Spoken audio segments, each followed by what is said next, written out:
Okay. Ang paboritong teens ng buong bayan tuwing linggo, makakaharap na ng SNN. Sa Your Song Presents Underage, ang mga TV darlings nating sina Melissa Ricks at Empress Shuk. Kasama ang papable na si Matt Evans. Kanina lamang nagbahagi ng mga underage na sikretong dapat niyong matutukan. Now na! Ang Tres Marias or Tres Malditas na tinututukan ng bayan tuwing linggo. 3 times the fun at 3 times the kilig sa Your Song Presents Underage. At sa pagdalaw ng SNN sa last taping day ng Underage, di nakaiwas sina Melissa at Empress sa mga intriga. Siyempre nakakalungkot kasi ang saya-saya ng tapings namin, lalo na nagiging close na kami nila Lauren, nila Empress. Siyempre, sad kami na mag-e-end, pero happy kami na all throughout nung show namin, ang taas ng rating namin. Kaya sobrang lubos talaga yung pagsasalamat ko sa mga taong sumuporta sa Underage. Gusto pa namin actually lahat ma-extend to. Isang malaking accomplishment sa aming tatlo kasi, di ba, nag-start pa lang kami pero ganun na kagad yung binigay sa amin. So, we're very happy and happy din sa mga viewers, sa mga sumusuporta sa akin, kasi, sa amin. Kasi hindi namin akalain na ganun kadami yung manonood at may magugustuhan yung show namin. Hindi rin naman mawawala ang kiligan. Meron na bang nagkatuluyan sa totoong buhay? So, kumusta naman yung kissing scene nyo kanina? Aling ni Matt doon. Oh, hindi. Hindi. Eh, ano lang, parang, sa bagay kasi, siguro, hindi naman, pangilan na ba? Third time na namin ginawa, so medyo, mas okay na. Kumbaga, medyo hindi na kami nagkakailangan gano'n. Pero ito ata yung pinakamatagal, ha?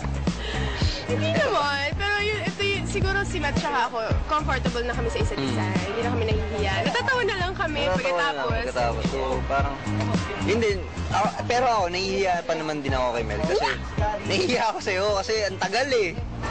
Yun nga. Pero wala namang ilangan. Wala pa Wala na rin Wala. Sinagot rin ni Melissa ang tanong ng bayan kung tuloy pa rin nga ba ang pagpaparamdam o panliligaw ni Jay Cuenca sa kanya. Parang medyo nanahimik yung issue sa inyo about Jay. After nung flowers sa food, hindi na ba nasundan to? Si Jake nga, he's always been my friend. Like I said in my other interviews na magkaibigan naman talaga kami ever since. And siguro ngayon mas nagiging close kami. Hindi siya nag-try na i-ask ka for a date? Ako kasi hindi pa ako pinapayagan. Strict ang parents ko. Underage pa talaga. Siguro kung manliligaw siya, sa parents ko siya manliligaw. Ganyan. At ang isa pang sorpresa para sa lahat ng mga fans nila, dahil sina Melissa at Matt may susunod na project na. Actually, hindi kami magkakahiwalay ni Matt. Kasi magkasama kami sa next project namin. Kaya sobrang saya. At sana po, wag po kayo magsawa sa amin dalawa ni Melissa. At sana po lagi po kayo nandiyan para sa amin. A long kiss. Tagal nung kiss na yun, ha? She's not underage anymore, pero si Angelica Panganiban, kilig na kilig pa rin every time nagsasalita ng sweet nothings para sa kanya si Derek Ramsey sa TV. Kasi raw, hindi pala ganun ka-vocal si Derek in person. Oh, how revealing. Pero is it still the same these days ngayong napapabalitang hiwalay na raw sila? SNN investigates. Now na. Isang masiglang Angelica Panganiban ang humarap ngayon sa publiko matapos siyang maospital kamakailan dahil sa matinding dysmenorrhea. Okay na. Actually, overnight lang ako nagstay sa hospital. Then after nun, nakapagbakasyon na nga ako eh. Negative man daw na appendicitis ang dahilan ng pagkaka-ospital niya, hanggang ngayon daw ay binabantayan pa rin siya ng kanyang mga doctors. At under observation ako until now.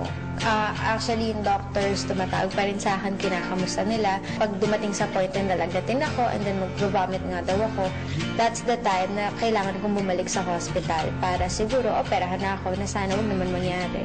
Binigyang linaw rin ni na Angelica at Derek ang mga balitang nagkalabuan at nagkahiwalay sila. At dito, inamin pa ni Angelica na ibang level na ang may 3 taon nilang relasyon ni Derek. Siguro masasabi kong nasa stage kami na iba na lahat. Hindi ko na kailangan tanungin kung kamusta siya. Kasi alam ko na yon sa unang tingin ko pa lang sa kanya. Alam ko na yun sa takbo ng araw niya. Nasa stage kami na masaya kami dahil minahal namin yung isa't isa kung ano man kami. Kaya masaya kaming dalawa. Inamin din ni Angelica na minsan raw ay kinikilig siya tuwing nagsasalita si Derek ng feelings niya for her sa mga interviews. Nakakatuwa kasi hindi siya masalitang tao sa akin eh. Hindi siya showy, hindi niya sasabihin yung nararamdaman niya sa akin. Bihirang-bihira siya magsabing mahal niya ako, bihirang-bihira siya magsabing kinikilig siya, ganun. Pagka nangyayari yun sa akin, parang may fiesta, ganun. And ganun din ako sa kanya. So, pagka may mga ganyan, yun na lang yung opportunity namin na parang, ganun pala yung nararamdaman niya sa akin. Nakakatuwa naman, di ba? At nakakakilig. Cute! Kaibigan, gusto nyo bang makaangat sa buhay? Pwes, mag 5-inch heels kayo para umangat at tumangkad tulad ng nag-iisang Miss Rufa Gutierrez. Ang kanyang bonggang mga saucy shoes, isa-isa na niyang ipapakita sa pagbabalik po ng